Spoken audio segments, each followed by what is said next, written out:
My grandfather owned a restaurant on the corner of Eddy and Public before me. My father ran a restaurant in downtown Providence, and I ran a restaurant in Exeter, Rhode Island. It was called the Dove Crest. I was married in 1938, so I guess it was about in the early 50s that we opened the restaurant.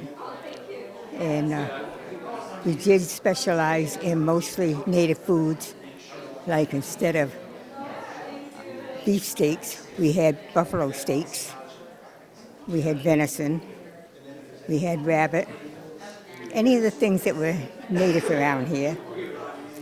Our specialty was Johnny cakes. You could have them in lieu of potato, which was a big stuffed potato that I did myself, or you could have the Johnny cakes. And I would say that 80% of the people wanted Johnny cakes. And then we also served plates of Johnny cakes with sausage or bacon for the early comers that like to have that.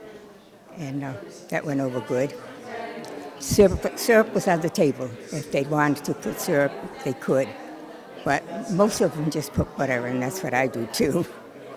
And I made Indian pudding. We had pies, mostly apple, sometimes with berry, that I did myself. And we had a lady that lived with me, my husband, and she was called Princess Redring, and she read tea leaves in the restaurant on certain afternoons. So we'd have a lot of customers that came for her tea leaf reading, and some of them came back to tell her that things she saw in the teacup actually came true. Like, I won't say what she said because I don't really know, but anyhow, they were quite impressed with that. I had a trading post also at the end of my house, which is now the Tamacog Museum, and so all native wares, from moccasins to jewelry, everything. It was a hard-working job, but I loved it, every bit of it. We always had chowder. It was either chowder or onion soup, if you wanted it in the restaurant. And most everybody wanted chowder, and I made a clear broth chowder, no tomato or milk or anything else in a clear broth. Yep, clams, potatoes, and some onion.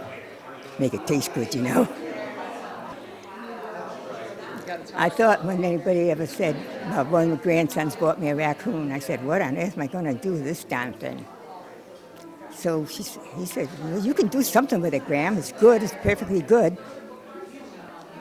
So took it apart, stewed it up, and made raccoon pies in little individual dishes, and didn't have a bit of trouble getting rid of it.